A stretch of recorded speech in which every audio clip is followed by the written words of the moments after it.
Hello. Dernière journée à Cannes, voilà, on est samedi, vous voyez, le jour se lève dehors.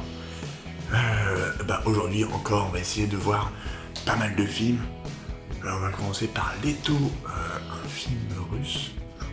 Je sais pas trop de quoi ça parle, mais il paraît qu'il est bien. Ensuite, je vais essayer d'aller voir Black Landsman. Ça aussi, un film américain, il paraît que c'est super intéressant sur le Ku Klux Klan, un policier qui s'est infiltré dans le Ku Klux Klan. Un super biopic qui a l'air super intéressant.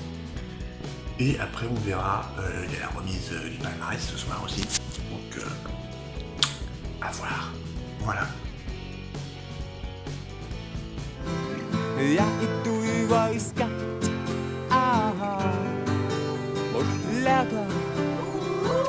Сегодня все шинглен совета. Там будет то и будет это.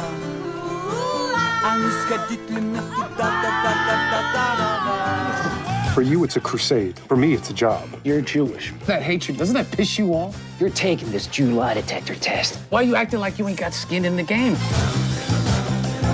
I'm telling you, the wars are coming. White power! Black power! Knights of the Ku Klux Klan. That's us, Stallworth Brothers.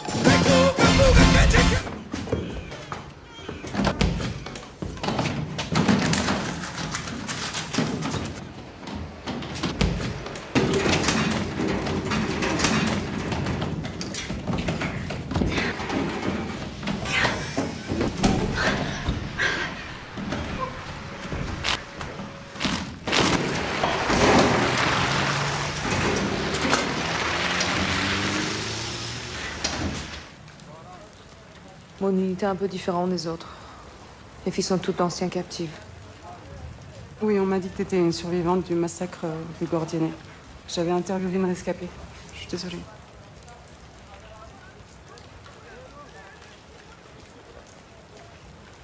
T'as fait quoi comme étude? Je suis avocate. J'étais avocate. Ça te manque?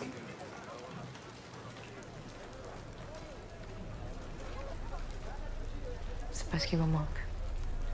Je demande maintenant aussi à tous les remettants et tous les lauréats de nous rejoindre sur scène pour la photo finale. Monsieur Spike Lee. Voilà, Monsieur Sissako. Alors, le Festival de Cannes vient de remettre son palmarès. Et je suis plutôt content pour deux films en particulier que j'ai vus. Black Landsman, qui est très très bon, très très drôle et qui est très engagé parce que il parle de l'Amérique d'aujourd'hui et de ceux qui ont voté pour Trump, justement, de ce qui se passe aux États-Unis. Ça parle d'un flic afro-américain qui s'infiltre dans le Ku Klux Klan, donc un truc improbable. C'est à la fois très actuel et c'est bourré d'humour et c'est super bien raconté. Et j'ai beaucoup aimé ce film. Et un autre film que j'ai beaucoup aimé, c'était Dogman, avec cet acteur qui a reçu le prix d'interprétation masculine. J'avais beaucoup aimé l'acteur, entre autres. Mais c'était quand même un gros coup de cœur pour moi, le film particulièrement. Je trouvais qu'il était très bien écrit, très bien réalisé. Je pensais et j'avais très envie qu'il ait la Palme d'Or, mais il n'a eu que le prix d'interprétation masculine, c'est déjà super bien. Un très bon film, je vous encourage à aller le voir quand il sortira. C'est l'histoire d'un toiletteur pour chien qui a des mauvaises fréquentations, et à cause de ces mauvaises fréquentations, il va avoir quelques ennuis et il va essayer de se tirer de l'affaire comme ça. Et on suit son parcours de cet homme qui est vraiment plein d'empathie, on a beaucoup d'empathie pour lui. L'acteur est extraordinaire, hein. Et je pense qu'il mérite amplement son prix d'interprétation, et là je suis très content. Par contre, c'est la Palme d'Or que je comprends pas trop. C'est le film de Koreeda, le japonais, Une affaire de famille. C'est l'histoire d'une famille qui recueille une petite fille et qui est maltraitée par ses parents. Du coup, ils vont la recueillir alors qu'elle devrait aller chez ses parents, hein, normal. Mais voilà, ils la recueillent alors qu'ils n'ont pas forcément le droit. Et d'ailleurs, cette famille est un peu particulière, vous le découvrez en allant voir le film, même si moi, j'ai pas trouvé qu'il était très formidable, ce film. Oui, il était intéressant, oui, mais il y avait des choses... mais j'ai pas trouvé que les acteurs étaient extraordinaires, que la réalisation était extraordinaire. Le sujet était intéressant, oui, mais à part ça, à part le sujet, rien de très incroyable, contrairement à d'autres films.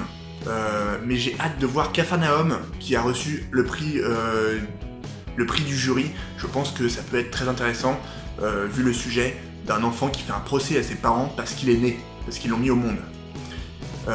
Mais par contre, j'ai pas eu la chance de pouvoir le voir, malheureusement. Mais bon, je le verrai quand il sortira au cinéma. Sinon, le prix d'interprétation féminine, oui, l'actrice joue très bien. Le film, par contre, est pas incroyable non plus, encore une fois.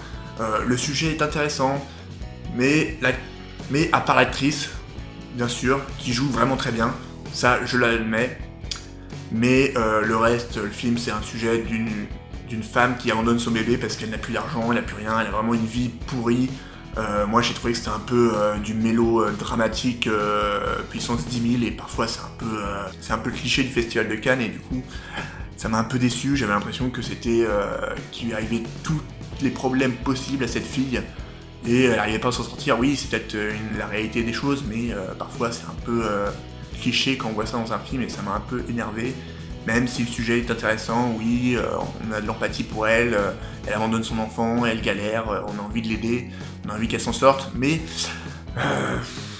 on a un peu vu ça plein de fois, et bon, même si l'actrice est super, j'aurais beaucoup aimé que ce soit Vanessa Paradis qui ait le prix d'interprétation féminine. Et pour les autres prix, c'est des films que je n'ai pas vus malheureusement.